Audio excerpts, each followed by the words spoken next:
going to wait for just a minute, Louis. Mrs. Cyphers is coming up. So we'll wait just a moment. She's out front. She'll be up in a minute.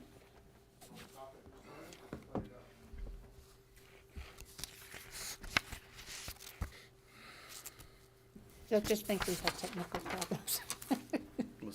It is live though and sounds on, just That's FYI. Norm, isn't it?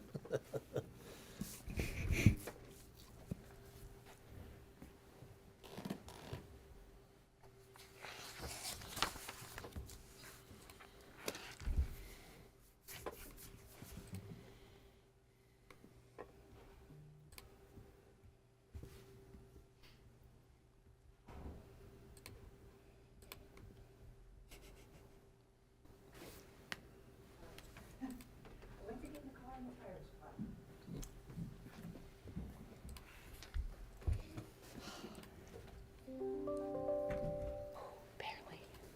Perfect. Okay. I know. I was like,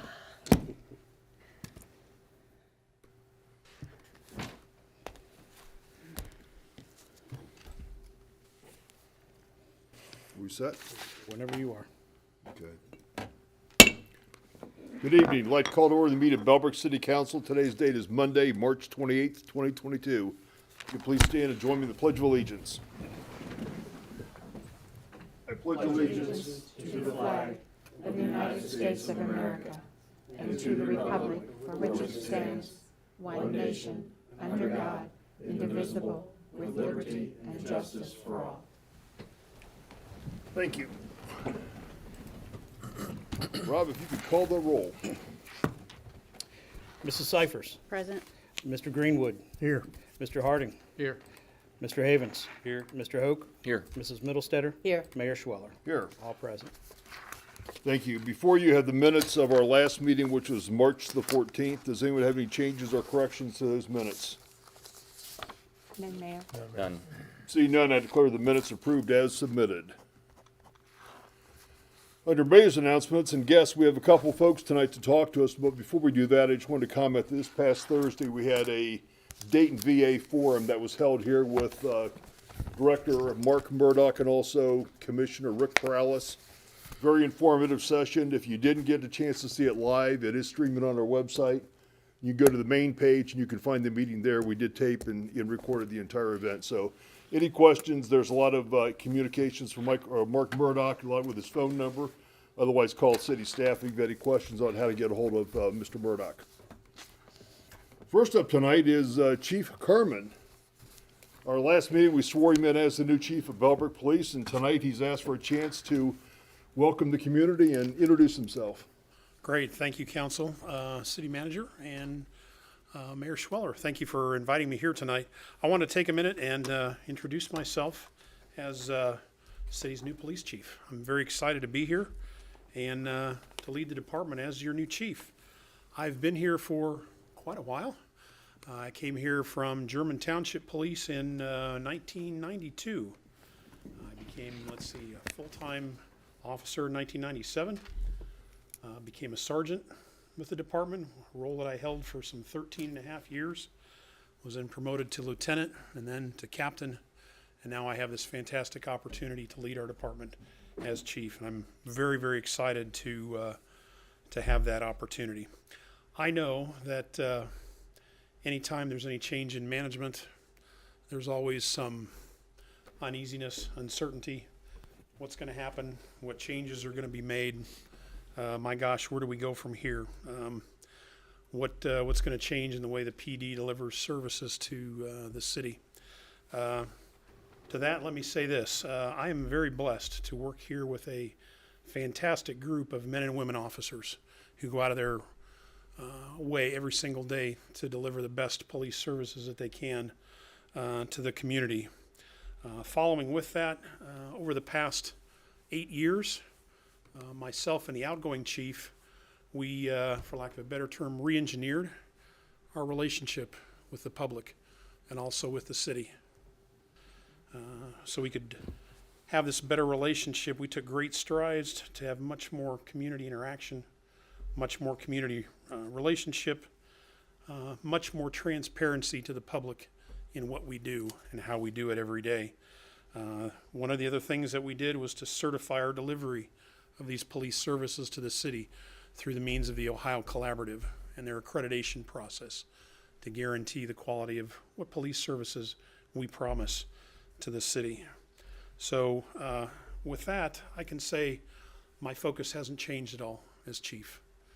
There's more good to come, and we're going to continue on this path of success and the success we've had by introducing some of these programs. And I have not an exhaustive list, but some of the fun things that we do. The neighborhood walk and talks, those are going to come back this spring, summer, and fall. It was a huge win for the communities where we can meet with the people in their neighborhoods one-to-one and talk about issues that affect them.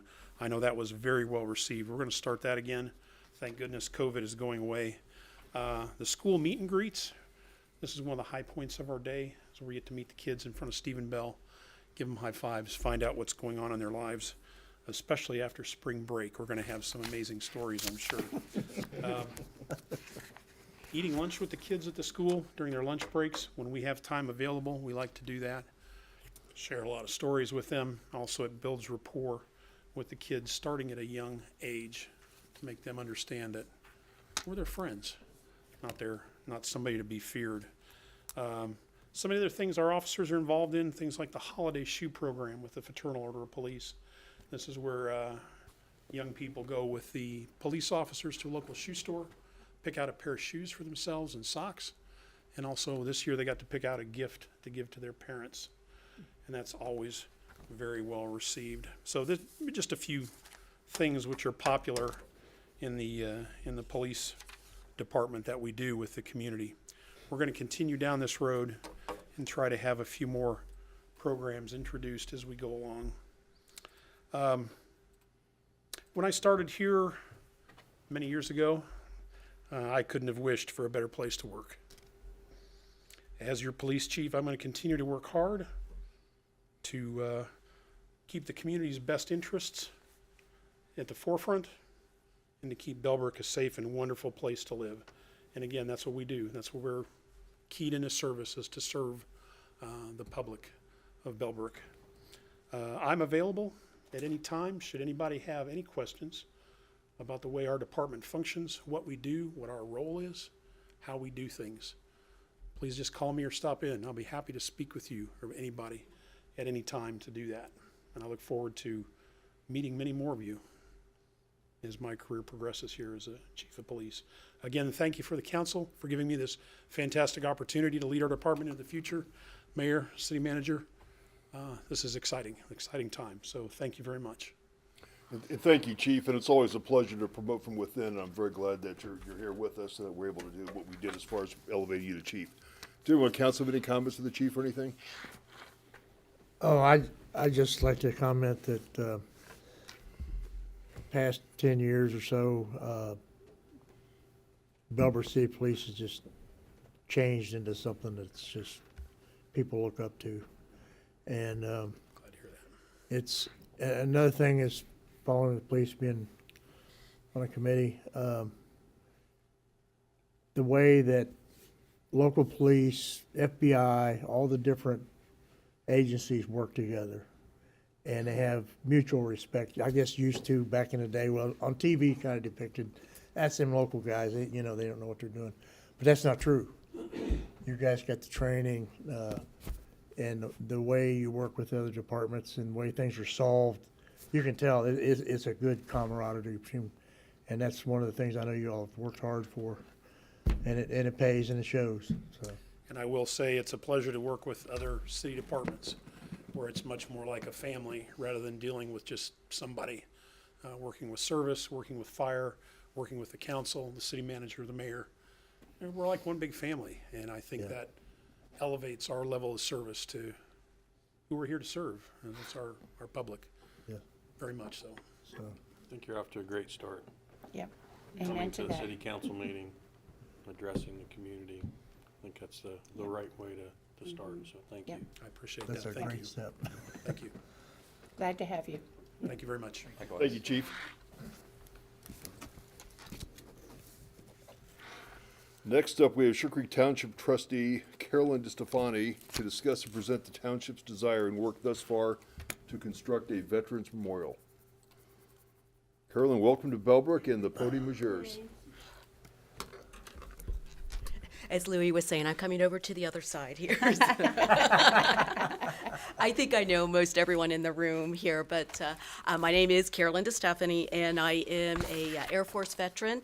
My husband just retired last fall. He's an Air Force colonel, so this is a subject that's very near and dear to my heart that I'll be talking to you about this evening.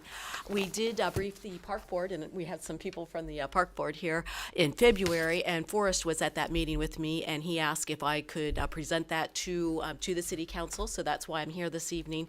But as we progress, the plan is that we are going to go around the community and let everyone know what our plans are and what our vision is, and that'll include the Lions Club, the Optimist Club, Chamber, that like pretty much every major organization we have in our community. We plan to go and talk to about this proposal. Next slide.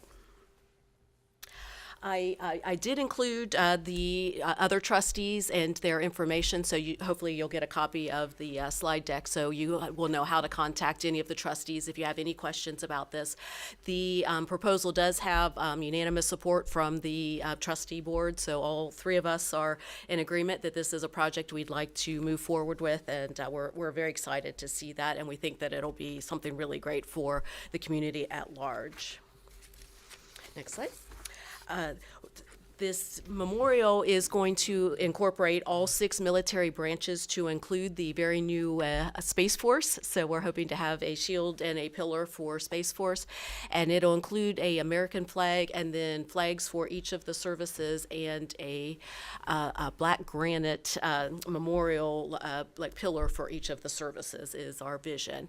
And something to be noted, Wright-Patterson is the largest single-site employer in Ohio, as I think probably everyone in this room knows, but we do have very many military members, active duty military, retired military, civil servants, and civil contractors that are in our community. So this is something that's very near and dear to, I'd say, the majority of our citizens' hearts here. And it does seem fitting that we recognize their sacrifices and contributions to our community. All right, for memorial design concepts, these are just several pictures that I found on the internet. So the big thing about it is we want it to be a green space, a park-friendly space, but also a space to recognize our veterans. And 2 major concepts that we want to incorporate are 2-tone bricks, as you see there, but it probably won't be a fancy design like that because that's expensive to do, like the star there. But we are hoping to have red brick specifically to honor veterans. And we are hoping to have gray bricks to open it up to all community members, where it could be anyone that's a first responder, it could be a community member, and there's even a larger separate brick that can be available for businesses. And that can be for people in the community, people outside of the community. If you have a child, grandchild, someone that's in a different town, they are welcome to have a brick in our memorial. So that's something we're trying to make it all inclusive for anyone that's interested in having a brick in this memorial. We also hope another feature of it to include would be park benches, a bike rack, picnic benches. So we want it to be very family friendly. And the location, as I'll get to on some of the other slides, we will be next to parkland. So the idea, I could just see somebody throwing a Frisbee and having a good time at the site, and just making it not only a contemplative place for honoring our veterans, but also a fun place and a park to add to our community. Next slide. So as I mentioned, and I've got another slide about this later too, the Brick Fundraiser, we are working with the same people that did Young's Jersey Dairy, the brickwork there, and you'll see that they have personalized bricks, and that's an example of what they look like there. But this will be a memorial for all Bellbrook and Sugar Creek community members, and we're coordinating. It's Forever Bricks is the company we're working with, and Dan Young of Young's Jersey Dairy worked with with them as well. So the company is established, tried and true, and we know that they do good work. And as I already mentioned, we'll have the two-color bricks, sort of as you see there, so that you can, so we can differentiate and highlight the veterans in the memorial. Next part, slide. Patrinkus Park, I have heard that, and obviously I'm very fond of Patrinkus Park in Bellbrook, and it is a wonderful memorial to both our veterans and to our first responders, and it's a very, very nice park, and I think it definitely serves the south side of the community, but I guess what we're proposing and what we're planning is that we think we need to get more of the north side of the community as well for Bellbrook Sugar Creek, and I have 4 specific reasons that I'll highlight on the next slide why I think it's a little bit different. The site we're proposing is different than what is offered at Patrinkus Park. So next slide. So my 4 reasons why this Veterans Memorial, why does this benefit Bellbrook Sugar Creek community versus just having the one memorial in our community. And one, the location we're proposing on Pine Court, it's a very, very visible location that the majority of people that have children, if you're dropping students off at the high school, middle school, you'll be driving right by that. So it's a very visible location that people will see.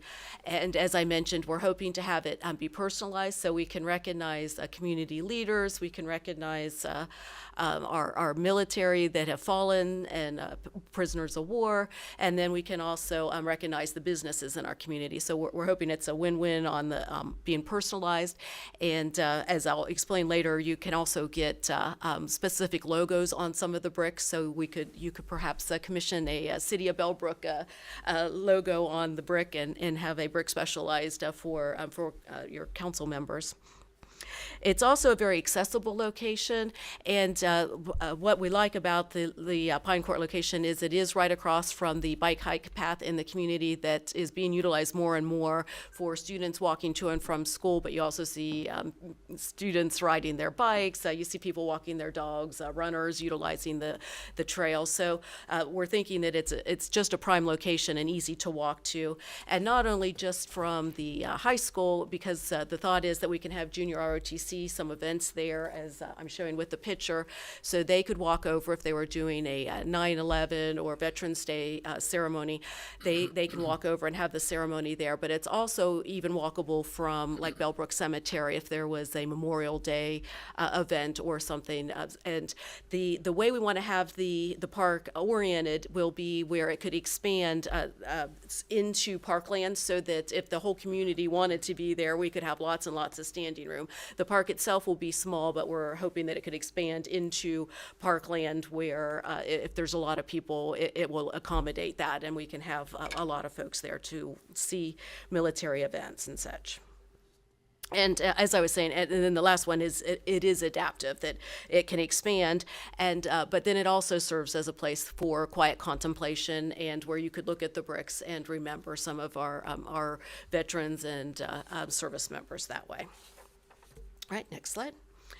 So the location of the memorial, as I mentioned, we're proposing the Pine Court location, which is the corner where Upper Bellbrook is bends right next to the water tower near the high school. And this location does have the 4 things I just mentioned. It's visible, accessible, and adaptive for being a magnet for community activities. And we really think this location is special for that reason. And part of it is Sugar Creek Township. So I'll just kind of stand over here. So you can see from here, so we've got Eden Meadows, east of Eden, Cable's Mill, and what is that, Meadow? I just lost my train of thought. What's the last one? Deerfield Estates is there. So we've got 4 major PUDs that are right in that area that are very, very walkable, and that's actually the majority of our Sugar Creek Township residents are in that area, so it's very walkable to the majority of the Sugar Creek Township residents. Next slide. So the Bellbrook Sugar Creek Park District was gifted this parcel originally, gifted or a dollar. I think it's happened so long ago, they're not even entirely sure.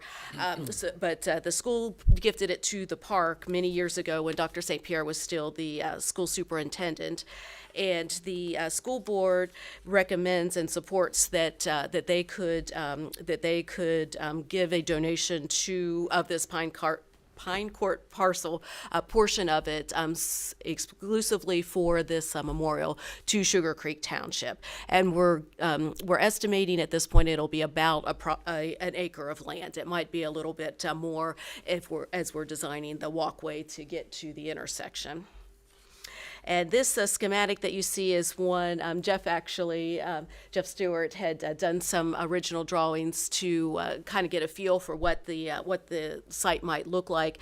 And we are working with Choice One Engineering. So this isn't actually a schematic of what it's going to look like, but it was one of his original renderings of what it could potentially look like.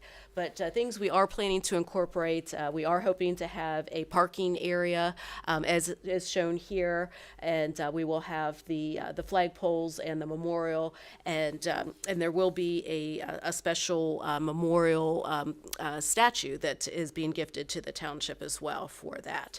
So next slide.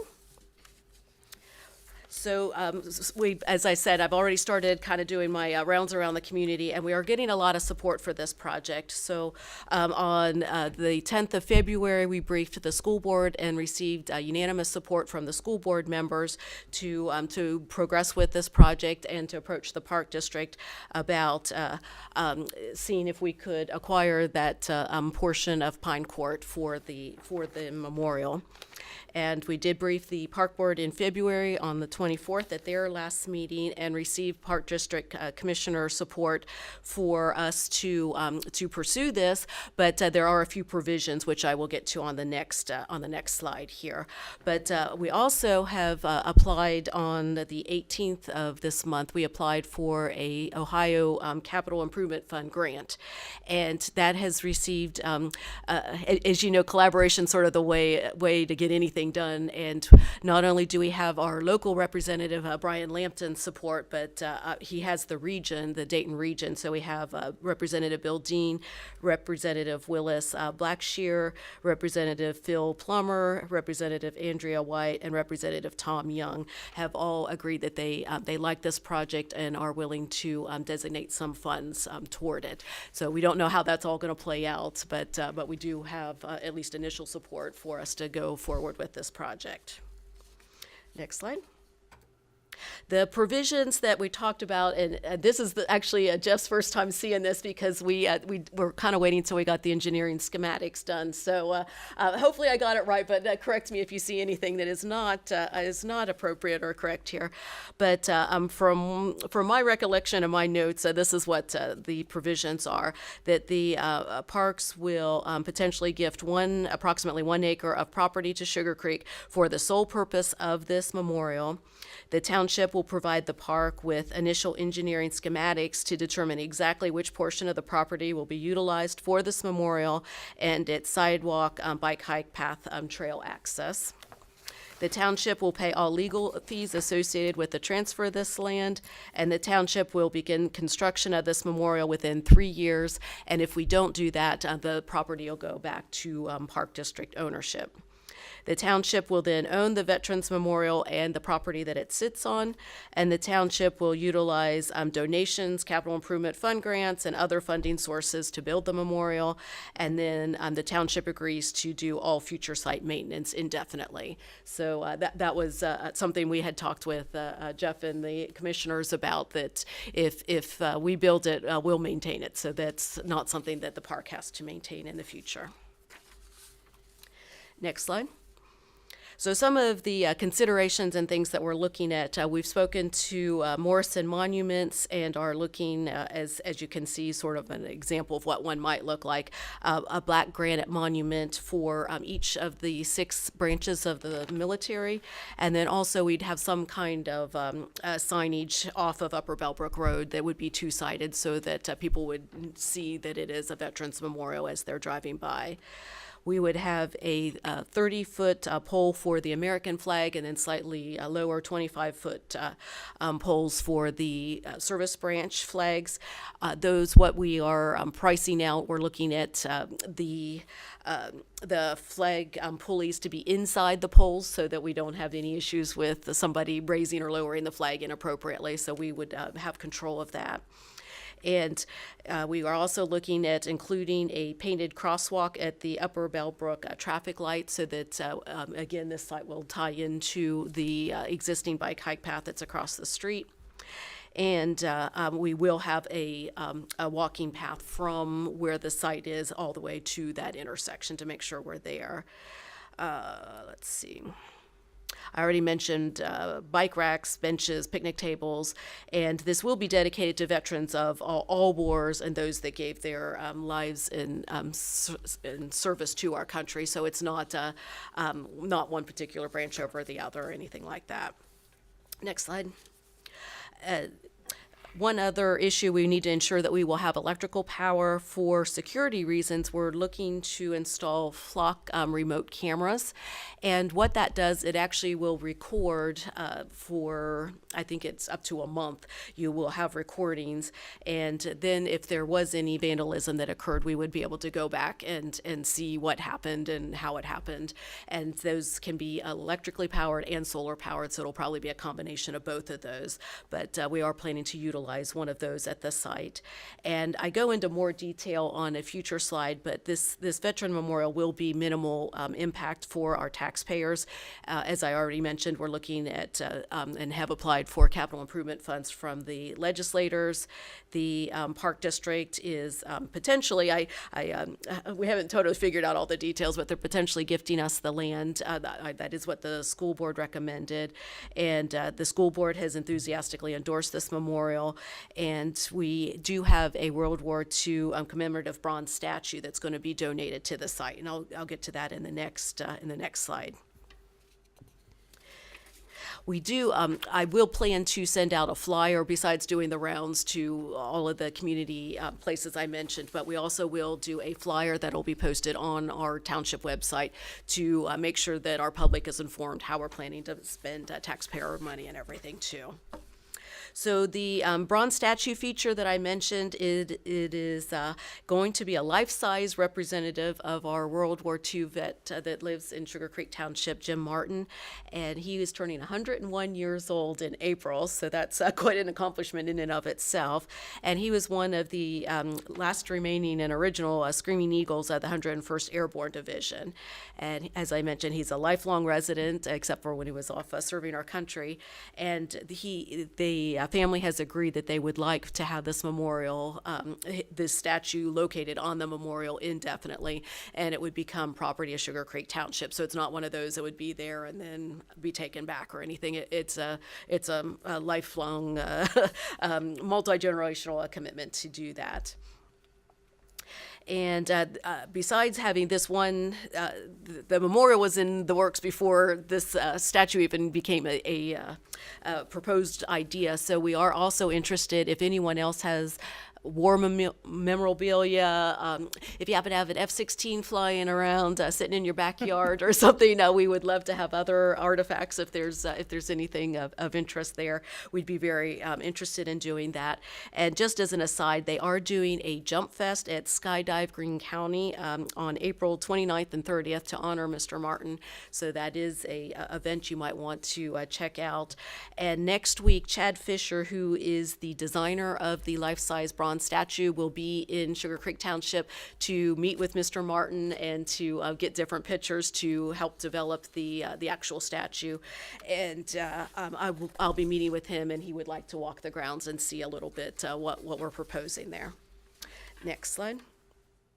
The Brick Fundraiser information, I put some flyers by the sign-in sheet here, but you can kind of see there's 3 different sizes that are available, a 4-inch by 8-inch, 8-inch by 8-inch that are open to the military members, first responders, and anyone in the community. And then we'll do 12-inch by 12-inch exclusively for businesses. And then you can get different kinds of logos there, and I think you can even create your own, so that's not a big issue with that. This fundraiser is being coordinated by Mr. Martin's granddaughter, Jody Putterball Martin, who is Jim's granddaughter, and she's also our Chamber of Commerce director. And the idea is that it will supplement, initially, the money will supplement the fundraising efforts for the bronze statue, but she's also got many, many supporters throughout the country, including all the way out to California. So they're anticipating that they will do very well with that fundraising besides doing the brick fundraising. So after that all is taken care of, any excess will go to the township to help with this memorial. If you have any questions about that, I do have Jody's email on that flyer for the brick fundraiser, and you can feel free to contact her as well. Next slide. And as I mentioned, for cost to the taxpayers, just to break it down, what we'd actually be looking at, the land is anticipated to be gifted by the park, so that would be free to our Sugar Creek taxpayers. The ordered engraved memorial bricks will be free to the township. The statue of Jim Martin will be free to the township. The additional proceeds from the brick fundraiser will be also free to the township. We and our capital improvement fund schematics of working everything out, we're anticipating that the whole project's going to cost about $250,000, and we actually applied with the with our state legislators for a $200,000 grant. And what is common with that is usually they ask for the local community to have some kind of match, that so you have skin in the game to say, yes, we're supporting this, and here we're proving it. So the township is offering up approximately $50,000 as our local contribution match to do that. And we do still have flexibility at this stage. We can downgrade if when the capital improvement money comes in. If we don't get all of it, we can downgrade or adjust accordingly from there. But given what we know now, we're anticipating the cost would be less than $6 per resident in Sugar Creek, and it is available in our general fund, and there are no new taxes for this project. So last slide. So with that, I thank you for your time and attention. And again, it's minimal cost, and we just think the location would be wonderful and complement Patricus Park, what we already have in the community. And with that, I welcome any questions. Thank you, Carolyn, for the update. Any questions of council? Yes, sir. I had a few. I know there are, maybe special occasions that could be planned for, and the first thing that came to mind was, Vietnam traveling wall.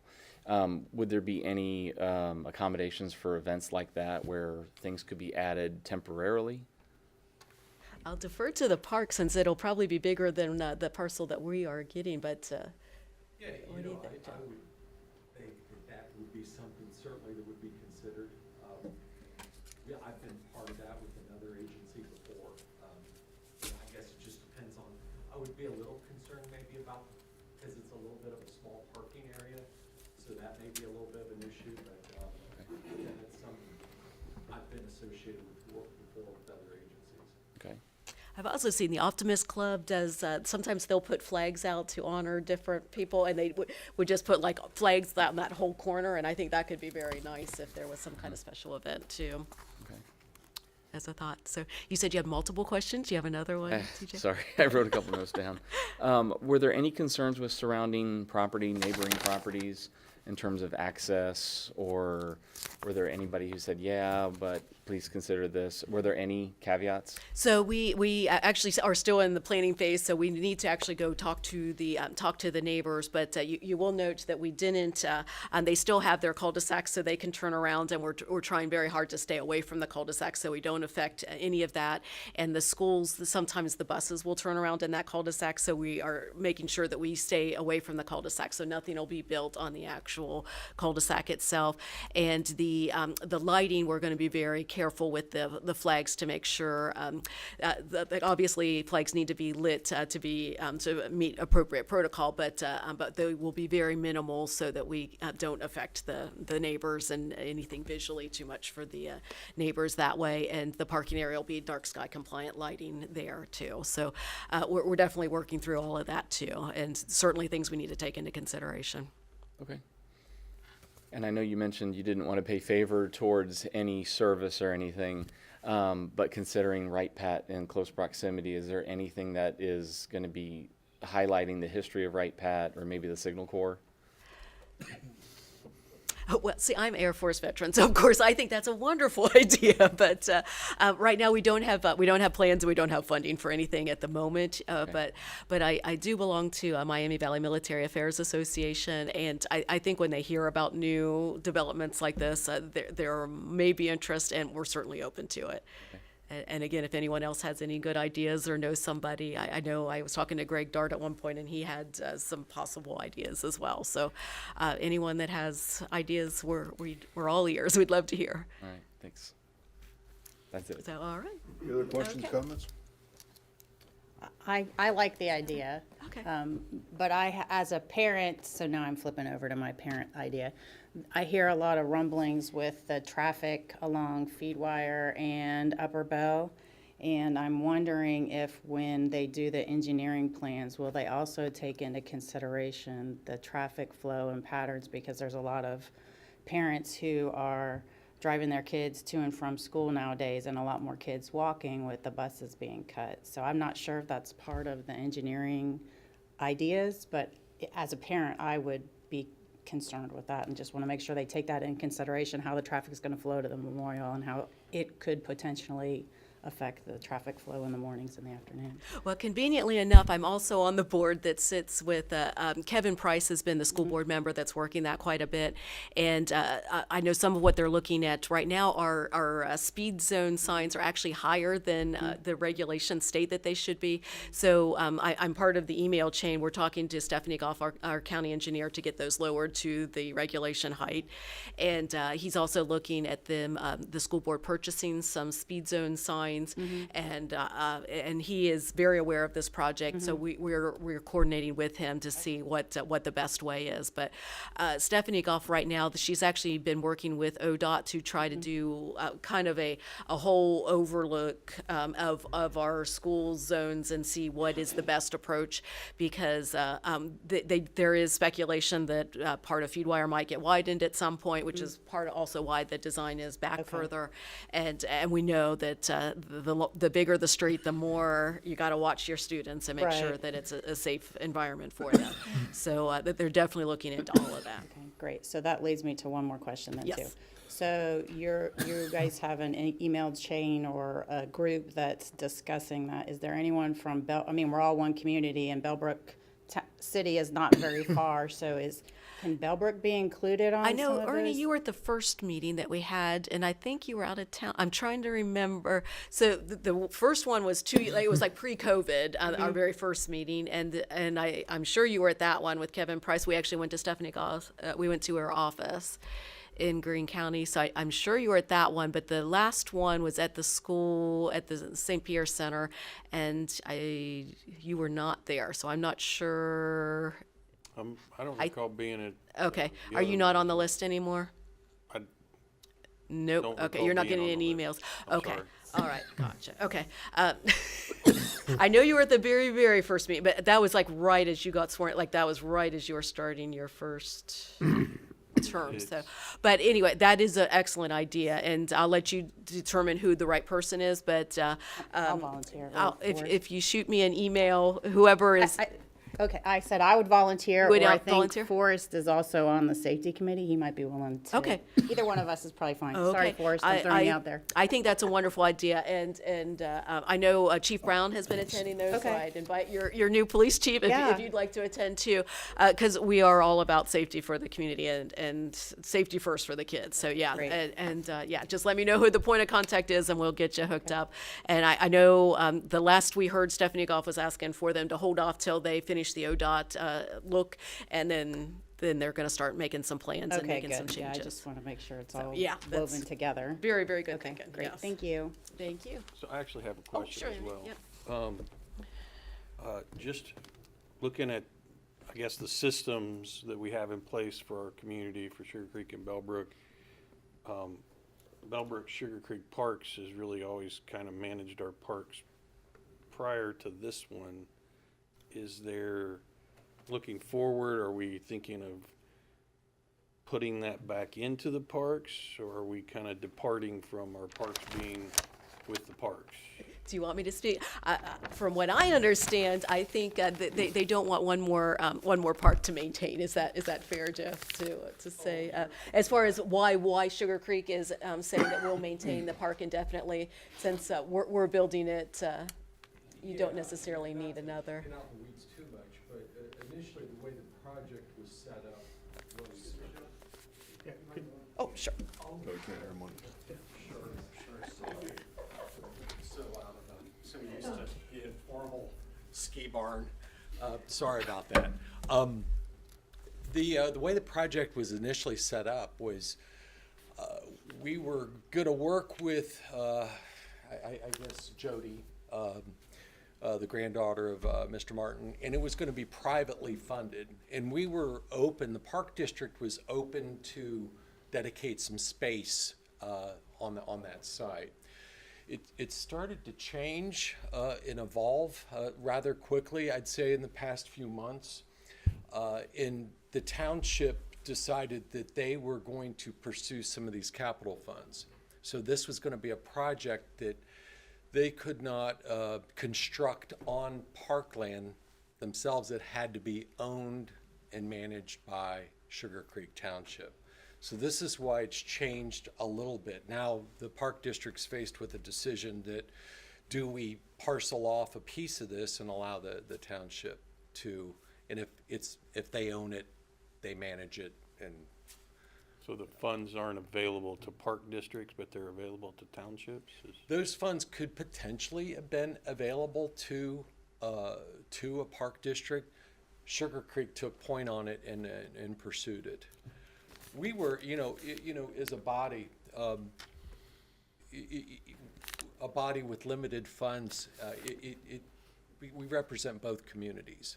And it seemed a bit redundant to have another Veterans Memorial when I have play structures and shelters, and other things, other amenities that need to be addressed. So that's why we kind of pushed back. We said, we can make an accommodation and grant you some property, but for us to expend those funds, or even pursue those grant funds, we thought it would be better for that private foundation to do so. Sugar Creek kind of took point on this and said, you know what, we'll go ahead and pursue those funds for the project. Thanks for Makes explaining sense. that. Yeah, no, it'd just be like a fourth entity in our community managing parks now, so. I Yeah, just was trying to clarify. We would still own, the Park District would still own Pine Court. We will have Pine Court. We're just kind of parceling off a little sliver for the township to construct a memorial if indeed the park board actually approves all this.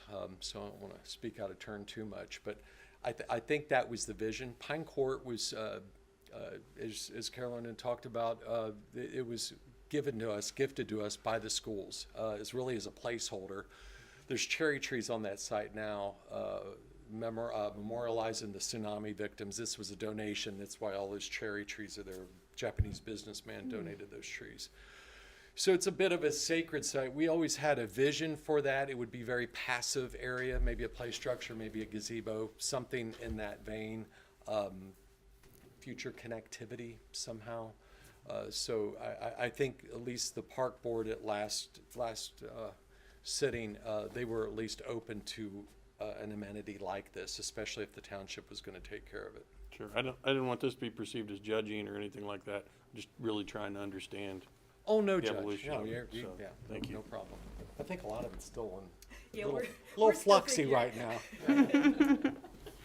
Yeah, we're still figuring it out. And so when Forrest asked me to speak, I was like, yeah, I understand you want to be in the loop, but we are still we're still finalizing a lot of things, and until we find out how we do with the capital improvement grant, that'll have a lot of effect too. And we're waiting on engineering schematics and such too. So yeah, so we're still just in the planning stages, working it all out. But at least you know what the vision is and what we're trying to do. Thank you. So thank you. All right, thanks. Thank you, Carol. Thank you for the update, Carolyn. Appreciate it. Tonight, we have no public hearings of proposed ordinances, no board reports, we have no introductions, but we do have a resolution. Resolution number 2022-R-11. Councilwoman Middlestetter, please. Thank you, Mayor. Resolution number 2022-R11, authorizing the city manager to apply for the Greene County Community Investment Grant. Whereas the City of Bellbrook has adopted the comprehensive plan and the streetscape study, which outlines priorities to enhance the safety of walkability in downtown. And whereas the city has created basic plans and estimates to begin identifying the specific projects needed to implement the streetscape study in Phase 1 to be $300,000. And whereas the city has committed funds to match 100% of a grant request award. And whereas the city wishes to submit the Phase 1 streetscape project to address the safety and walkability issues of downtown to the Board of County Commissioners as an application for the 2022 Community Investment Grant of $100,000. Now therefore, the City of Bellbrook hereby resolves Section 1. The city manager is authorized to submit an application to the Board of County Commissioners for the 2022 Community Investment Grant.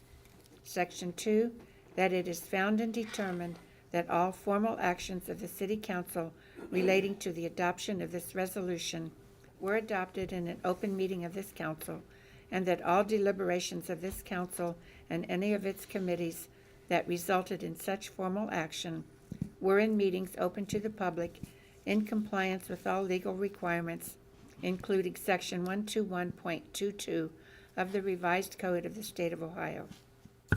Section 3, that this resolution shall take effect and be enforced forthwith. Thank you, Elaine. Rob, do you have any additional background to share on this, or? Yes, also in the packet, you'll see some preliminary design and estimate for incorporating crosswalks and some safety issues for the walkability of the downtown area, primarily Bellbrook Park crossing and a crossing at the library, and also some estimates on work for Main and Franklin. When we originally looked at the possibilities for this grant was renamed to the Community Investment Grant. It was the municipal grant prior, and we received monies to actually conduct the study. So some preliminary discussions with county staff. They're very excited to have us submit again to be able to have a project attached to the study that they helped fund. The monies are somewhat limited, and the ask that we are going to put in is probably a little bit on the higher threshold. However, as we noted, we've already committed capital funds to take on some of these projects, and we're willing to match 100% of what they provide at least. So that will basically, in hopes, double the money that we put in, based on how much we get awarded. We feel pretty confident. This is a great project, especially considering the scope of the grant. The unfortunate thing is when we were originally looking at the design post-completion of the streetscape study, we had some initial internal engineer estimates. The world is turning upside down with bids and cost of bids, and it's not good. A $300,000 project is now estimated, based on comparable bids in the region coming in, to be well north of $600,000. So we're seeing some significant increases, and we're just going to have to deal with it. And we're hoping that we will be able to pick off as much as we can, and we won't know until we actually do go to bid. So all we've got to go by is some estimates based on the engineers and the comparables that they have. I know that there's a regional discussion amongst other municipalities regarding the gap in standard capital projects that you are already counting on, then again adding in capital projects brought on by ARPA funds, where the gap in the inflationary increases and possibly some bid gouging because of the availability of the federal funding occurring. And we may see ourselves that might be a situation where you can't afford to do additional capitals because it costs too much money to spend that money. That is a situation that can occur based on requirements for matching funds And again, we've got to fill the gap of our basic operational capital funds. So luckily, this is one that we had budgeted to tackle on. This was an important project and priority to the community. So we're gonna be moving some dirt and having some construction this summer on something. It may just not be to the scale and completion that we originally estimated, but we just have to adapt and overcome, and we'll go at it as hard and as best that we can. So they do require a resolution or request it, and I think that shows that the city has funds committed to it, and that certainly helps in the consideration review of the grant. Is there special timing on submission of the grant, or just send it as soon as we can? It's open until the funds are awarded, so we want to get in there quickly, and we've got our package about ready to go. Besides this, we've made some modifications. They needed to see some estimates on the actual project itself now that we have that. In fact, we received just the last one even today, so we wanted to time this to where when we had our information, we're ready to get it shipped in. You know, to your comment about the American Rescue Plan Act monies, those have to be spent by December 31 of 26. 2026, okay. So we may want to spend those sooner than later, because at the end there could be a lot more gouging. Spend it or lose it. Or Washington's talking about clawing it back, so. I can't say, I spoke with the librarian last week, and she told me news that maybe other people are aware of, I wasn't, that she holds a lot of her programs for the children at the Presbyterian Church. And getting the kids from the library to the church and back to the library, this is going to get twice as much use as I think I realized, at least, just because of that fact. And certainly I've heard from many parents in the community the need to get the kids across from Bellbrook Park into downtown as they're going home safely, as being an important place for it. So both of those I think are the good priorities to target. Yeah, that's good input as we prioritize those, so thank you. Is there any time frame, Rob, that on the crosswalks especially, any idea at all? We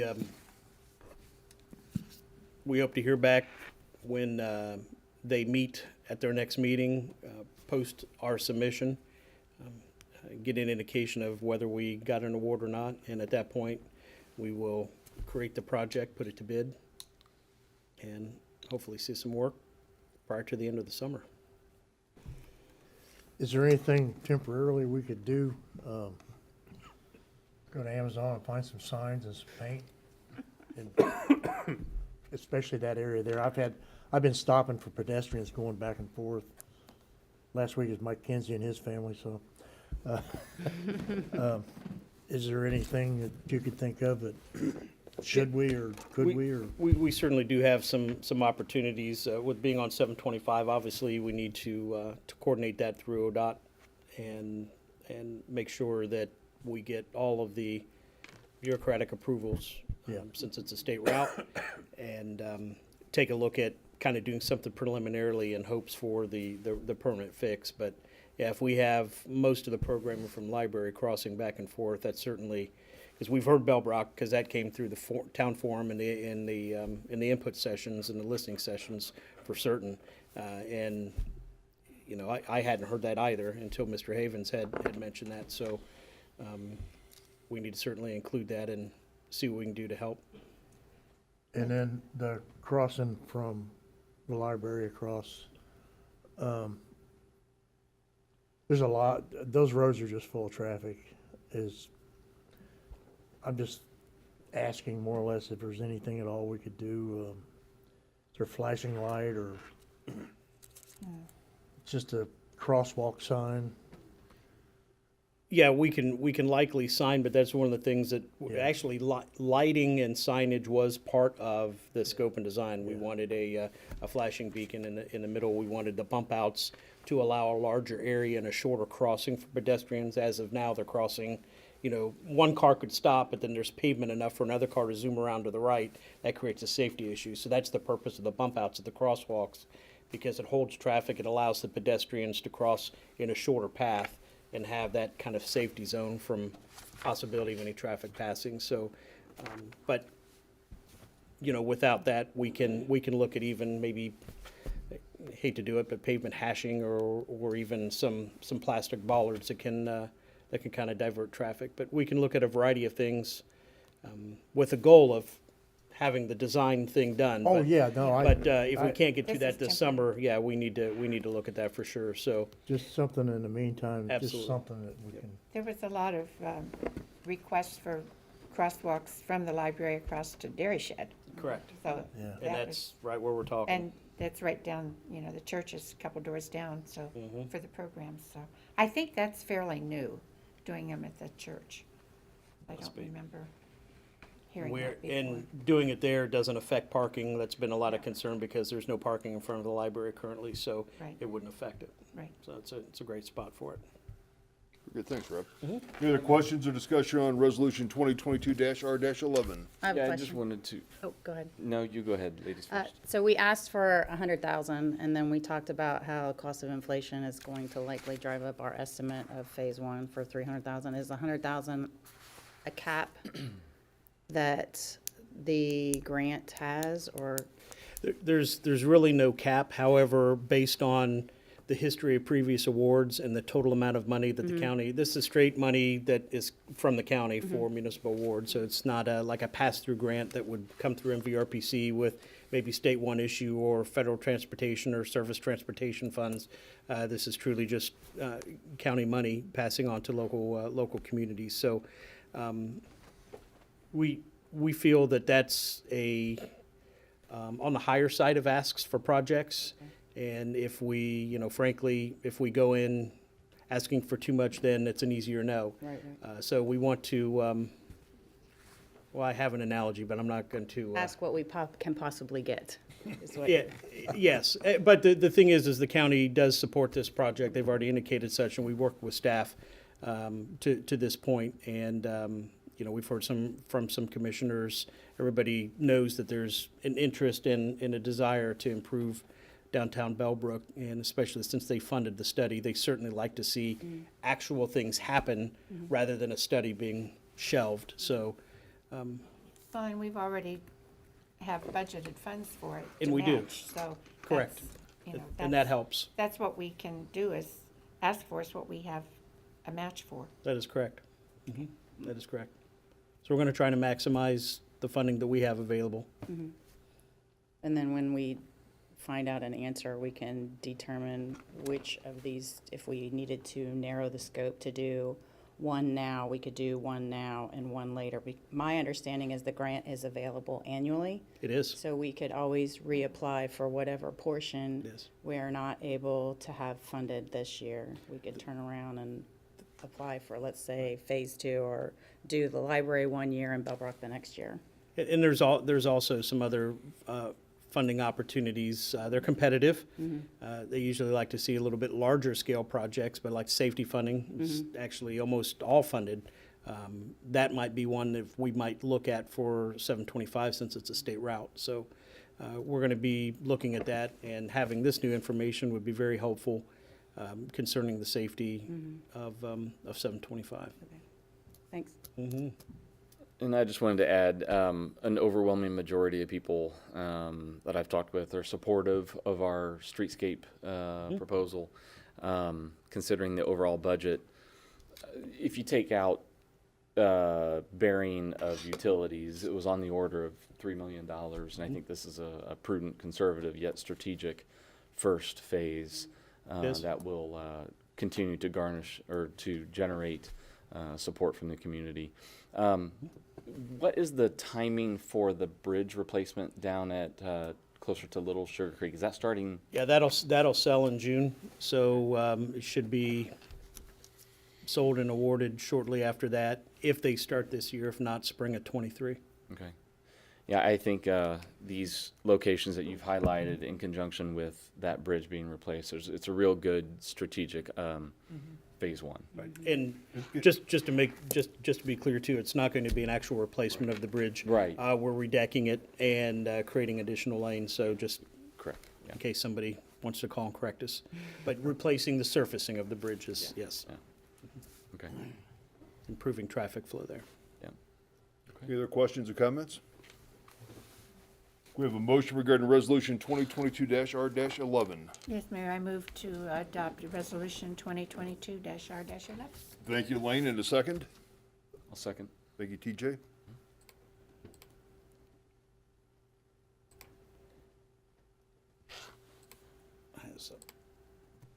Okay. Sorry about that. Mrs. Cyphers? Yay. Mr. Greenwood? Yes. Mr. Harding? Yes. Mr. Havens? Yes. Mr. Hoke? Yes. Mrs. Middlestetter? Yes. And Mayor Schweller. Yes. Motion carries. Thank you, Rob. Next up, we have the reference of legislative proposals. This is one of those items on our agenda we're probably going to get rid of as we talk about the council rules later tonight. And the next item we have report is the city manager report. City Manager Schomer. Okay. Let's have a couple of things. I'm going to share my screen up on the big board there real quick. Just a moment.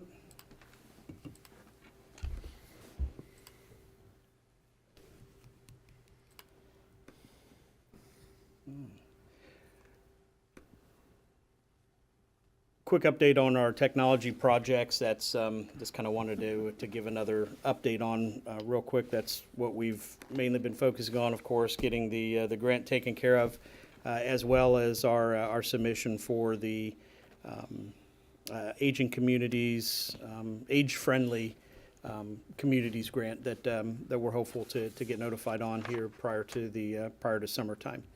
We have launched, although not till Wednesday technically, but it's on the website, the ability to do our electronic or online permitting.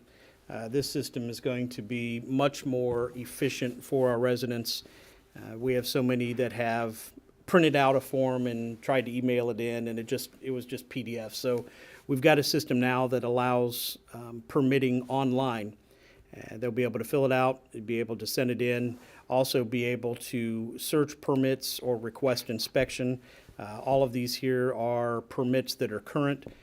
The applicant would be able to check their individual permit, click request an inspection, and/or view the status of the permit, whether it's been issued, and they'd even be able to print out a copy of the permit if they needed it for the county or something. So they can literally have it done, get a turnaround, and completely in one-stop shop type of situation. The other thing that's neat about it is at the bottom, somebody will be able to report a code issue. And the interesting thing about this is you'll actually be able to do it on your cell phone. So if somebody were out for a walk, let's say, and they noticed something that they were concerned with, they would be able to fill this in, and they could click this upload files and actually take a picture of it and send it right in so that we have the information that we need to do. So also, since this is being collected, that allows us to be able to track and analyze the number of things and the location of things so that we can get some decent metrics and have good statistics to be able to measure what type of issues are occurring and where we need to focus our attention on. So this is something that Mr. Foster brought to us in ideas in developing this. He's been working with the company to make sure that all the relative or the respective permits are categorized right and ready to go. Unfortunately, like I said, the actual forms aren't up yet. They'll be launched tomorrow or Wednesday.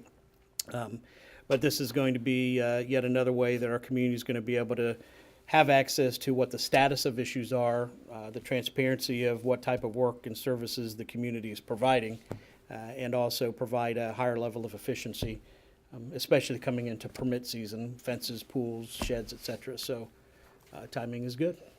Is that all internally designed, or did he develop it himself? Or did we- It's actually a company called iWork, probably one of the gold standards of the industry. They've got a whole permitting suite, not really that high of a cost.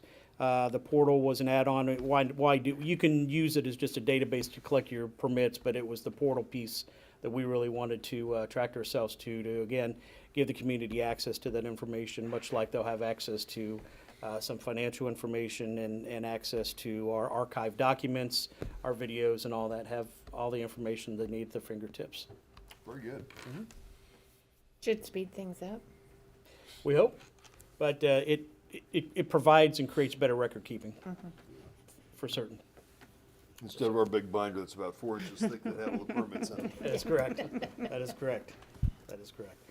So, other than that, the analytics piece of the finance software is installed. We've been working and manipulating with that. I know we're going to have a finance and audit committee meeting here in April. Spoke to Mrs. Cyphers last week, and when we do that, we'll present our quarterly financial report using that analytics tool to that committee, and the committee will be able to come and present and provide that to council. So, Very good. all right, Anything else? that's all I had for this evening. Any questions of the city manager tonight? Good report, Rob, and I really appreciate the advances we're making in technology. It's making, I think, life a lot easier for our citizens as well as even on council. It's much easier for us to follow the meetings and follow what's going on out there too. So I appreciate it. Committee reports. Safety Committee. Safety, just one quick note that Fire Station 2's marquee says no burn, no fires between, I think it's March, April, May, somewhere in there. And what that means, hardly anybody in the city owns enough land to really like have a burn off of a field or something. But there are some places. What that is, they don't want it. First of all, you have to get a permit from the EPA to do a burn, and then the reason they have that, it's always those 3 months, because there's a lot of dry leaves and different dead plants and stuff, and it's usually windy this time of year, so they don't want anybody out there just striking a fire in the middle of the day and then turn it into a disaster, so. But they, Probably the wind. There isn't anything that's dry right now. yeah, right. So Soaking wet. that's what that sign's pertaining to. You can still have your small fires in your yard and whatever. So if it's in a contained Yeah. fire ring or something, Yeah. those are okay? Yeah. Okay, because I know a couple folks in my neighborhood who had those. So I thought we weren't supposed to burn at all. Yeah, this, and like I say, it's mainly for, a lot of farmers do it. Yeah, They burn their fields and get that yeah. debris and stuff out of the way. And like I say, you apply for a permit and then they got more stipulations on it. Yeah. But the notice they put up is just to alert people that, this time of year is not a good idea to do that. So that's all I got. Thank you, Forrest. Can I just add something real quick? With spring coming, and it's not something obviously we endorse, but this is also the time of year when the high school a lot of times have their Nerf wars. And just for people just to be aware, just to keep an eye out for the kids, just so nobody gets hurt. We know that's something that it happens every year, and we're just afraid that, somebody could get hurt if somebody mistaken somebody with a real gun running around. We've had kids like surround our house looking for my daughter at certain points, trying to catch them on their way to school and things, and it looks odd at times. So it's something I know I've talked to some of the police officers. They're a little concerned about it at times, but just want to make sure everybody's safe. Thank you, Brady. Service Committee. Thank you, Mayor. The pipeline that's going through town is keeping at least one person fairly busy locating water lines, and they're moving quickly. The pipeline is. They haven't had any incidents. They've been 100% so far. They haven't missed one. Nobody's had their backhoe pull up their water line, so That's good to know. that's the goal. Yeah. And, a few years ago, we spent some money on some equipment locating equipment. It's paying off.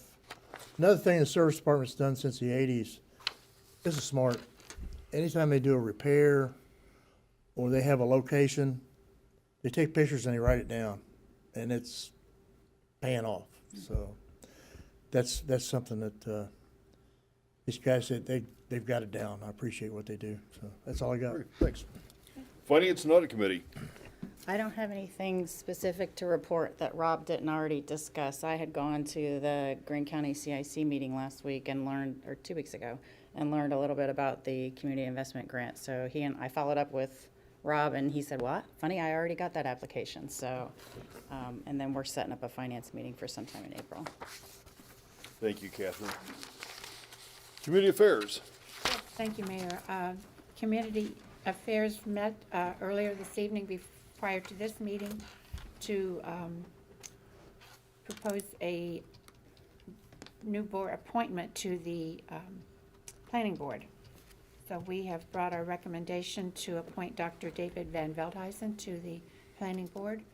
I would like to enter that as a motion to appoint him to the board. Thank you, Elaine. Can we have a second for that motion? I'll second it. On a motion to appoint Dr. Dave Van Veldhuizen to the Planning Board, Mrs. Cyphers, Yay. Mr. Greenwood, Yes. Mr. Harding, Yes. Mr. Havens, Yes. Mr. Hoke, Yes. Mrs. Middlestetter, Yes. and Mayor Schweller. Yes. Motion carries. Thank you, Dr. Dave. Look forward to seeing you back on the boards again. Anything else, Elaine? That's it for Community Affairs. Thank you. Next up is old business, and this is one I'm going to turn over to Rob. He's been doing a lot of work on this, the review and amendments of the council rules, and I know we've got a couple different documents that we have not seen before. Right, thank you, Mayor. The original draft of some of the language in the council rules section is still in there. I know we had some discussion, significant discussion about one particular topic, and that was modifying the citizen comment and adding two provisions, one for just open citizen comment and citizen comment regarding agenda items. So we went ahead and created a process to allow that to have registration of comments, so that if a citizen were to come to the meeting and wish to speak on something that's not on the agenda, they would be welcome to do so. They would just either when they show up here or online prior to the meeting, submit that information so that we have that so they can be called on at the appropriate time. And or if there was a certain agenda item, say the resolution this evening on the grant that they wanted to speak to while there was discussion amongst council. The main goal is to have the input and from the residents prior to a decision being made. So that's a big part of it. The other section is a draft agenda, which I felt would be easier to look at than seeing how redlined within an ordinance is scoped out. Basically what the agenda would look like under what the recommendations have been so far. Removing some of the non-used sections that are in the current rules of council, throwing in those two new sections, citizen comments and citizens registered to speak on agenda items. Also within that, we discussed decorum and making sure that kind of enhancing the comments and input more of an open basis, also making sure to state some decorum. So on the back of the form, there would be suggested decorum rules, which is very common amongst public governments to have such a thing. And that's what you have in front of you. Questions or comments about the documents? Probably the first question that comes to mind, Rob, is just like what we had this evening, we would want Mr. Jeff Stewart to speak at the moment where it was appropriate for him to speak. Would that preclude him from being able to do that if he didn't register to speak on the topic beforehand? No, part of the decorum would be that if if somebody wished to speak about an item, they could be recognized by the chair at any time. But it would be to come up, just like we asked Mr. Stewart today to come up to the podium. And that's mainly so that what he said is captured on the recording and of record, obviously. So it doesn't preclude that, no. What it does is it allows somebody that is thinking ahead and wants to make sure that they can get their ideas and their name called, and more so making sure that it's at the beginning of the meeting and or at the time of the actual topic of of the agenda so that they can have their input before a decision is made. Okay, I think that's great. I appreciate you clarifying that. And I also love the decorum on the background, or in the back page, sort of set the expectations. Sure. I think that that's Absolutely. needed. We also, I'll pull it up here real quick.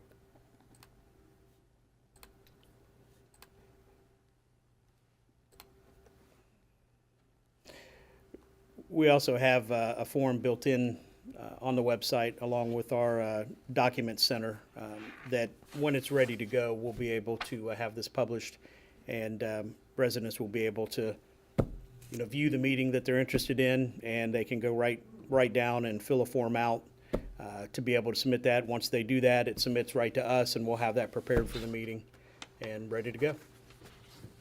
Read my mind. That was the other question I had. I So have a- essentially on the agenda, we're getting rid of the board reports, the reference of legislative proposals and bids, which are items we've really not used on the agenda hardly at all, or I don't think ever. And replacing that with the citizens registered to speak and then moving the other citizens' comments around. Okay. And we also renamed at the bottom, the city official comments too. I know council always has comments and/or after the meeting, there might be some comments that come to mind that need to be stated. So that is on there as well. So that's where kind of open or public comment was, but we've left that for kind of like roundtable towards the Okay. prior to adjournment. So that's in there as well. That's item 15. Under the draft, Sorry. yep, public official comments, yes. So that means not public officials, but public and. From the or dais. Official, council, okay. Yeah, it'd be us. Just us? Okay, I thought you were saying the public could speak in that moment too. No, it would be official comments. Thank And you. we can take the word public out if we want. We No, could- no, yeah. I misunderstood what you were saying. Yeah, it would just basically be the kind of the roundtable of council, the open comments for council at the end. Thank you. I have a question or comment. So we have citizen comment proposed as number 6. Number 7 is citizens registered to speak on agenda items. And then number 8 is public hearing, which would typically also afford citizens an opportunity to discuss if we have a public hearing, right? So, Yep. okay, That is a separate process defined by charter based on how ordinances are introduced and passed here. So that's a kind of a required step. And public hearings work different. You don't need to register. The chair calls upon anybody present, so.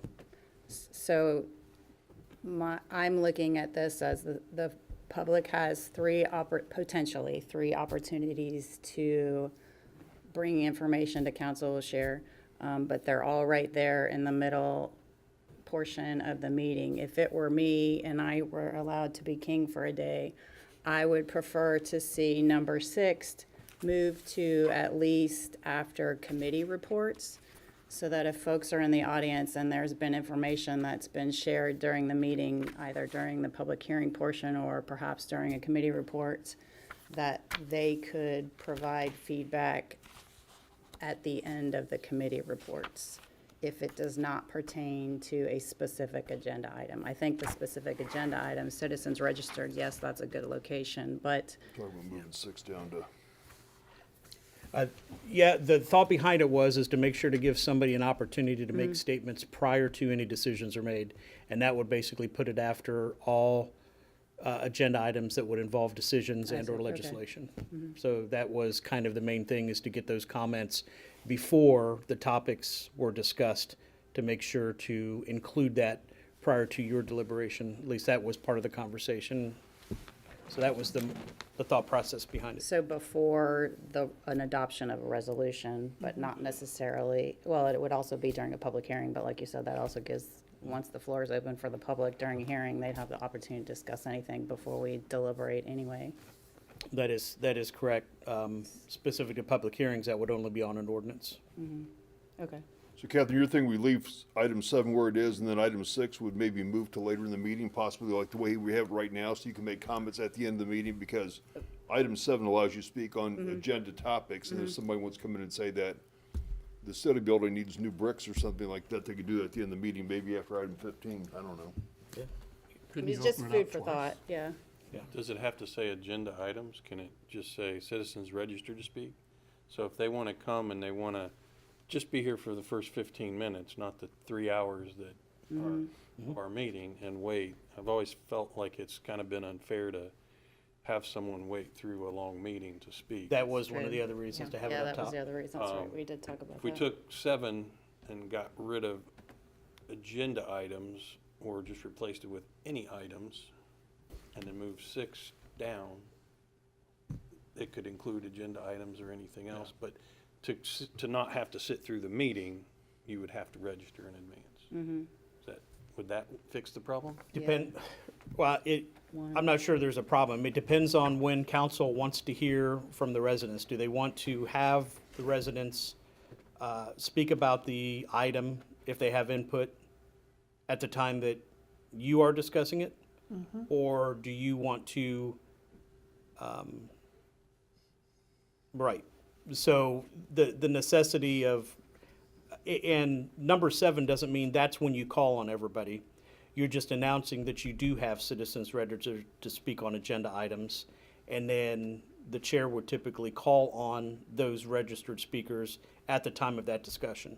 So you just want to notate that you do have them prior to you going into those ordinance and resolution and items of business, so that you know, hey, before we make a decision, we do have citizens registered to speak on these items.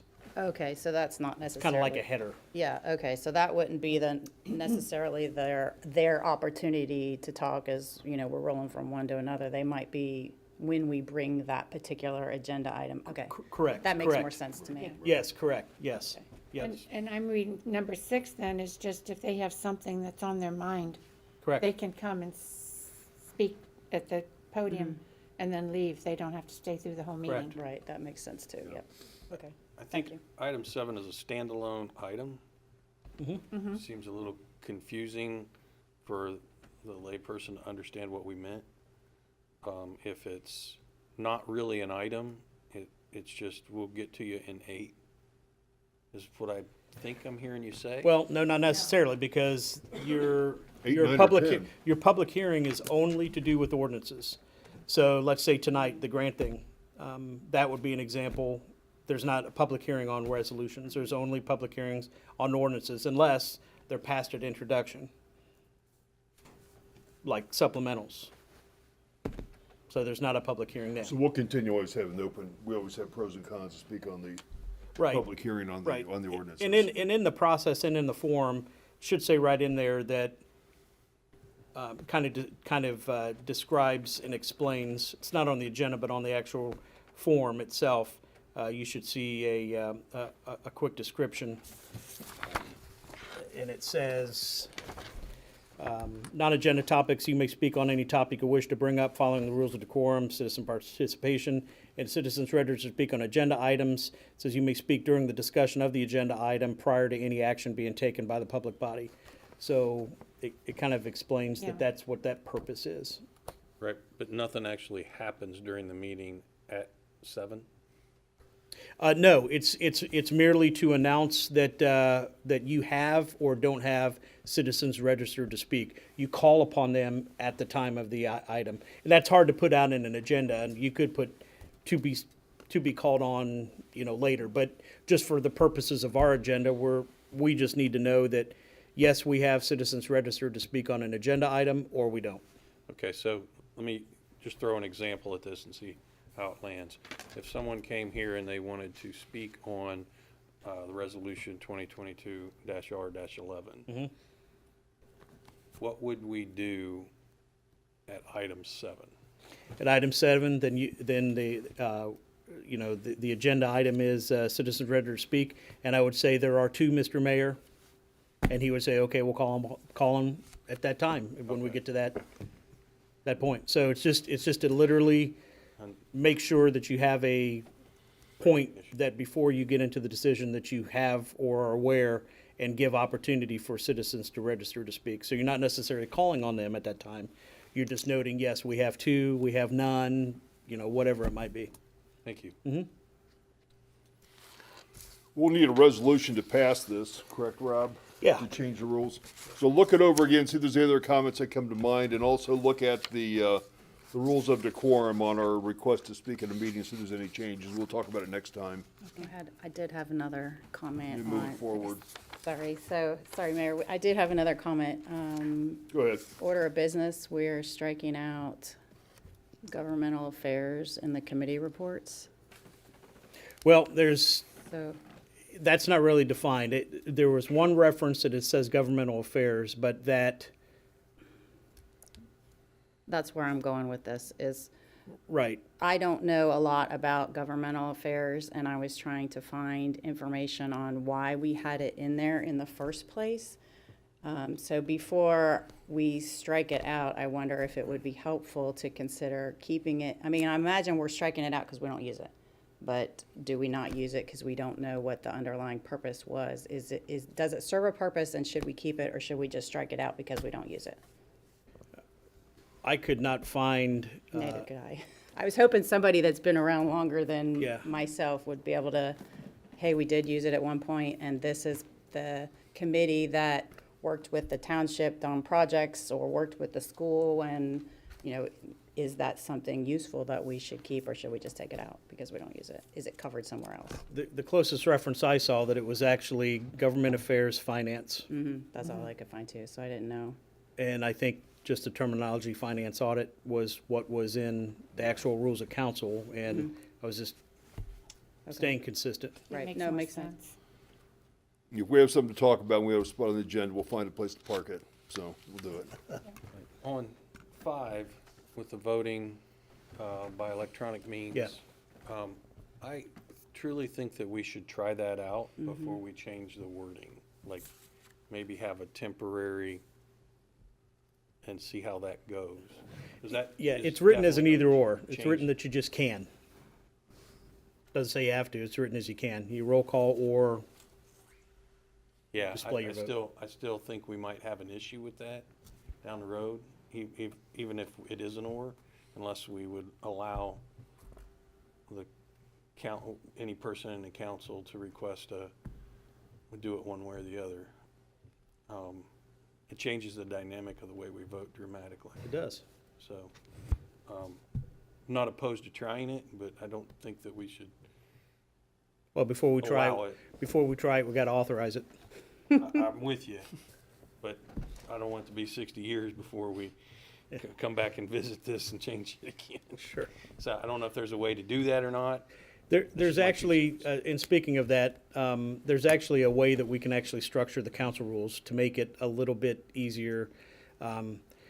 It's written a little bit, I wouldn't say it's conflicting, it's just kind of wonky. It says it's an ordinance, and it's a codified ordinance. However, it says all of these rules can be changed by ordinance or resolution. Then it even says by motion, you can temporarily change them on top of that. So what has been done, and I've seen in the past, is where you have a document called council rules.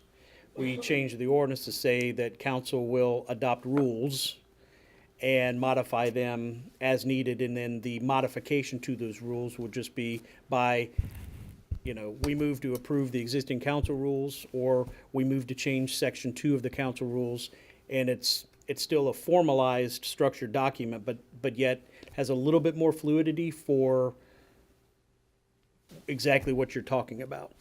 Okay. And it would be published as a document, just like anything else, but it wouldn't necessarily be codified, and I don't see that there's a requirement to do that. It just says that council will pass them by resolution or that, and we can just refer in that resolution to the document called Rules of Council. Okay. Yeah, I just would like a way to easily walk that back somehow if we don't. Sure. like it. And at that point, it would be a change that, hey, this isn't working.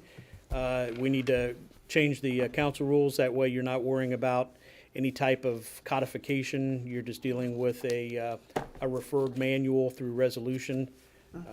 Make Or a if- motion and change it. Or if we just didn't want to include that voting by electronic and codify it and move forward, I think I'm okay with that. am not necessarily okay with that as a permanent thing until we try it. I don't know that We just need a mechanism it's a great to, idea. we just need a mechanism to allow it. Yeah, Yeah, it This just just says, allows we choose to go that route. Yeah. it's just allowing it, it's not saying you have to do it it. says a vote may be considered through electronic means.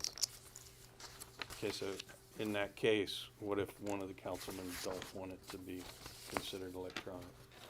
May is discretionary, shall is mandatory.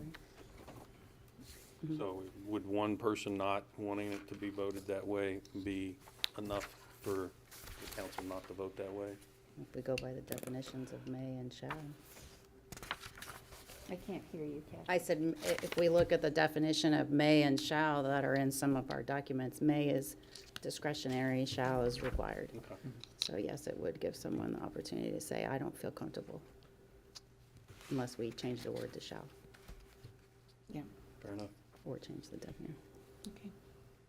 Okay, again, look them over. Any other questions or comments? We can talk about putting a resolution together for our next meeting, but I know this is the first time we saw the request to speak in the rules of decorum, so everybody can look at those and give us your thoughts and input. Thanks, Rob. Any new business? How about any open discussion of council? Catherine? No, sir. Thank you. Brady?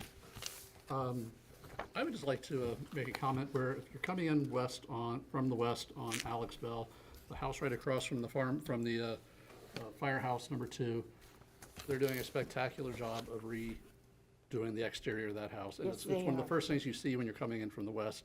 I haven't stopped to speak to anybody, but I think it's like 4267 Alex Bell.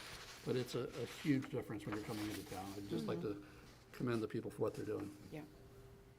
Thank you, Brady. Ernie?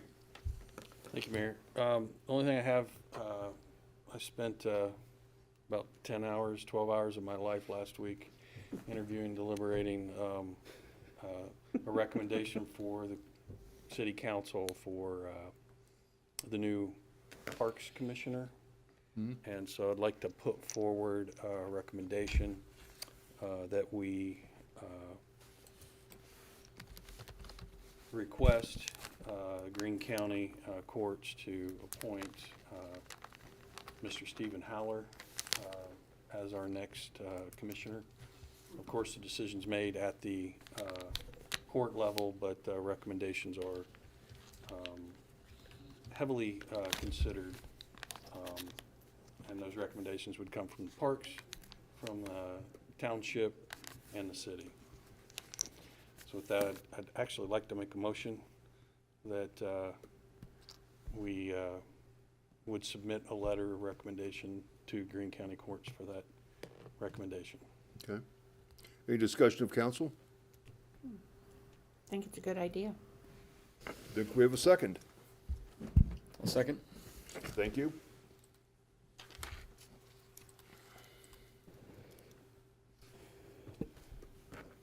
On the motion for a letter of recommendation regarding Park Board, Mrs. Cyphers, Yay. Mr. Greenwood, Yes. Mr. Harding, Yes. Mr. Havens, Yes. Mr. Hoke, Yes. Mrs. Middlestetter, Yes, and Mayor Schweller. Yes. Motion carries. I would like to add that I appreciate everybody's interest in applying for it. There were a lot of good people that really care about our community that did apply, and it's important to not give up if you weren't selected. There's all kinds of opportunities in our community to serve and to help, and hopefully folks that weren't recommended don't get discouraged, but find another way to engage. So, thank you. Thank you, Ernie. TJ? Yeah, I just wanted to extend another welcome to Chief Carmen. It's looking forward to working with you. And it's great to have representation from the township and the parks here tonight. So spread the word, always welcome. Thank you for being here. Thanks, TJ. Elaine? well, y'all covered everything, so I don't have anything more. Okay. Forrest? Thanks, Carolyn, for that great brief. Really appreciate that. That kind of brought us all together on that subject. last Thursday, we had the veterans set up here. Thanks, Mike, for setting that up. That's excellent. If you're a veteran and you need to find out if you're eligible to get some help, or Greene County's got a great veterans board. You just call them up, go see them, talk to them. You know, there's just a lot of things that has happened within the VA the past 5 to 10 years. They're looking at trying to bring people in, and besides fighting people on their ailments or things that happen to them, they're trying to make it where, okay, you were exposed. They're doing the background, a lot of exposures, and like Desert Storm, the burn pits, the oil fires, and all that stuff. They know there's issues out there, and they're trying to get people brought in, get them some help. They're also looking at if you have a medical issue, service connected, they're looking at your employability is going to be a large part of the compensation you'll receive. So if you're, you can't do your job before you went in, I mean, after being in the service, your ability to be employed is affected greatly, then that's going to help you in getting your compensation. So that was a good meeting, and like I say, it's a lot of people have earned it. You raise your right hand and swear and affirm and go into the military. Ever since Abraham Lincoln, he said, we're going to take the country's taking care of the veterans. Dayton VA is really good. That's one of the first, and I just hope people take advantage. If you know somebody that maybe was in the military, they don't want to go, kind of talk to them, maybe they can get some help. And that's all I got. Thanks. Thank you, Forrest, and I have nothing further to add other than the tape or the live stream of that meeting is on our website if you missed the meeting, but very beneficial. A lot of good information was shared, and Director Murdoch is definitely on top of his game, and I think a great leader for the Dayton VA. At this point in time, does anyone from the viewing audience care to address council this evening? If so, you can take the podium and you have 3 minutes. And you don't need to submit a document to speak tonight. I did just want to add, we also have representation from the planning board here too. Jeff Stewart, Bellbrook, Sugar Creek Park District. I think I know everybody. Maybe, I think I've talked to you on the phone, the ciphers, okay.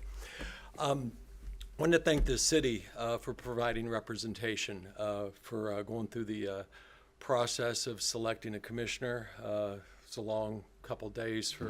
One day was especially long, but I appreciate it, Mr. Havens, Mr. Schomer.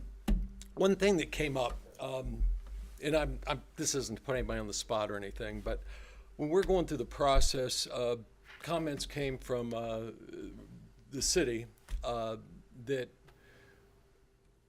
we don't need any additional parkland. Your community does not need any additional parkland, which is a little bit of a departure historically. Especially for an agency whose core mission is to preserve and conserve open space.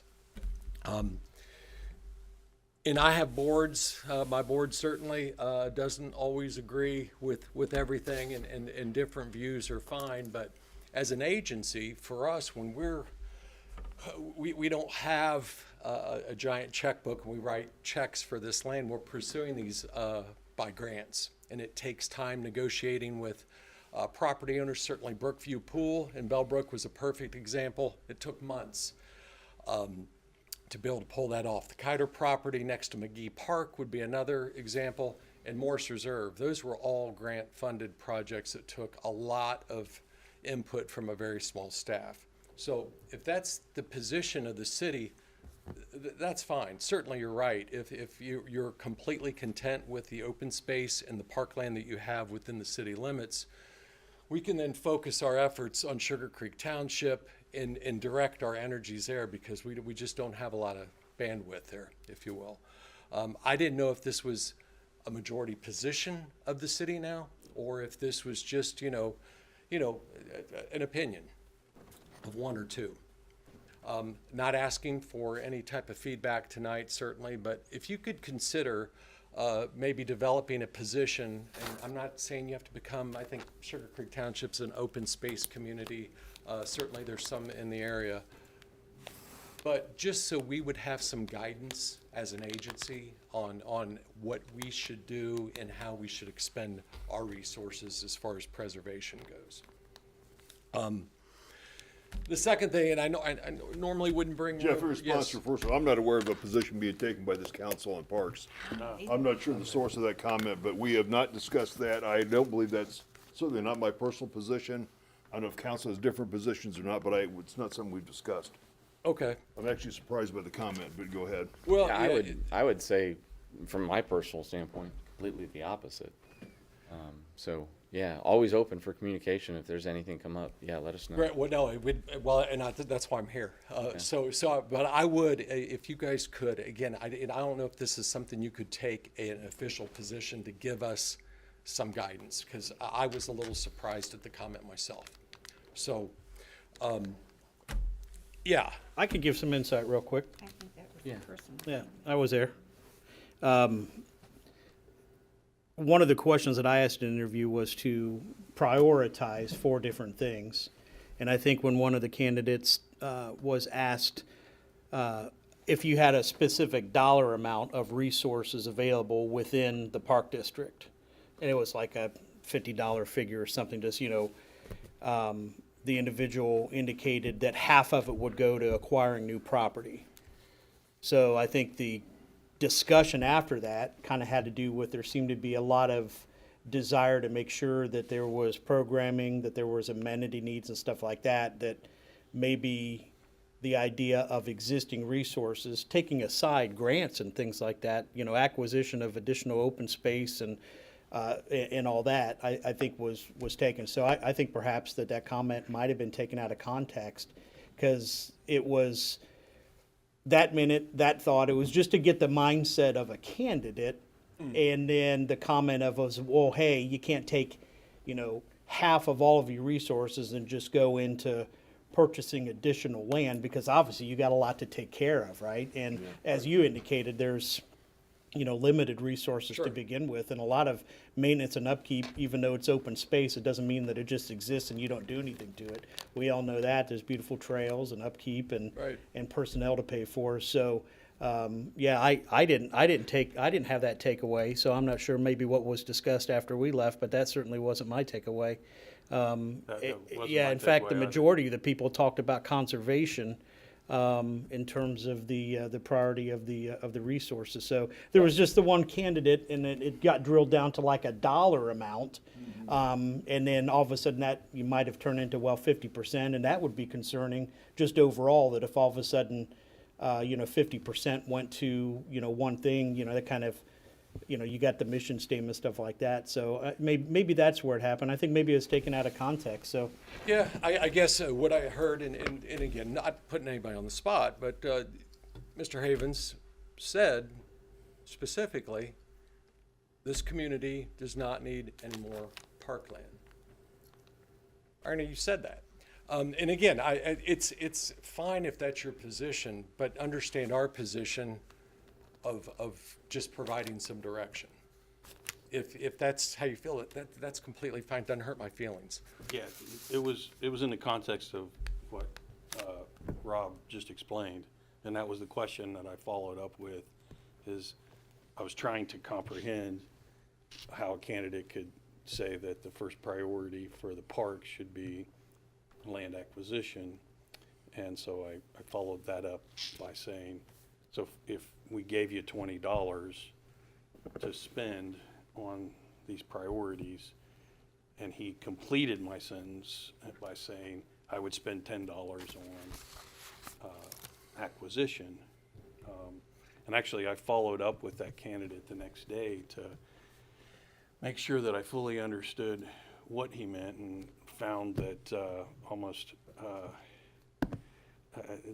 he was talking about 4 ball fields but that didn't become clear in our conversation during the interview. It is not my position, nor is it the city's position, that we would not want more parkland, but I can say that I believe that making that a number one agenda item would be inappropriate. And I'm not speaking for the council, I'm speaking for myself and the voters that I represent. Sure. So- Okay. I wish we had more land in the city. And I apologize if that was your interpretation. Yeah, and Definitely again, didn't just, mean we that need way. clarification on that, and it would be helpful, again, if we had, is some guidance, so, no, I. We could put appreciate some it. guidance together, we'll put Yeah. a resolution, something together for I you. appreciate it. Then you had another point? I did, and this is more of a rumor, but it's gained a little bit of traction. I know there's been some talk about a DORA. Is that a designated outdoor refreshment zone or something where I basically don't open think we legally containers? could even have one. So Okay, there was some So many discussion. connected liquor establishments with certain licenses in a community or something. good. And we've only got the one, so. this'll kill this conversation quick. We've been hearing more and more, they're like, oh, we're so happy, music in the park, movie in the park, we can take beer down there and wine and you know. Well, that's what we talked about, and We did, having the yeah. ability to do that you said sounded like a great said, opportunity to yeah. bring more users into the park, so. Yeah, I said, well, yeah, and I'm lowly director, but yeah, certainly, it was, I was getting a little bit nervous because we were starting to hear, this is a done deal, oh, we're hearing it from council. So I just, if you guys start talking about it and really start getting close to it, bring us in the loop, because we're gonna have to, again, this is something I'd want to present to our board, certainly formally, and then on how the details would work. Yeah, that's but- why we've talked about it. and- Gotcha, okay. Right. And that's all that I know of. Good. That's certainly not a DORA, though. No, that would Or just be, something that very, would just very- be, having Okay. special events and allow somebody to bring a picnic Sure. basket with a Okay. bottle good. of wine with them Good. or Not a door. like that. Gotcha, okay. Well, listen, thank you. Maybe And- someday if we yeah. get 10 or 12 more places downtown, maybe. You never know, never know. But a door wouldn't include park space or Okay, recreation space. yeah. It would just be the entertainment district. Gotcha, okay. Yep. Thank you, very Jeff. much. Thanks for your comments. Does anyone else care to speak before council this evening? Seeing none, I declare the open discussion to be closed, and at this point in time, I will need a motion to go into executive session to consider the investigation of charges or complaints against a public employee. So moved. Thank you. And a second? Second. Thank you. Motion in executive session, Mrs. Cyphers, Yes. Mr. Greenwood. Yes. Mr. Harding. Yes. Mr. Havens. Yes. Mr. Hoke. yes. Mrs. Middlestetter. Yes. and Mayor Schweller. Yes. This will be the end of our meeting for the viewing audience. There will be no decisions or formal actions taken after the executive session. I want to thank Louis, the cameraman, for doing an excellent job, and thanks everyone for attending this evening. Glad to have you. Take care.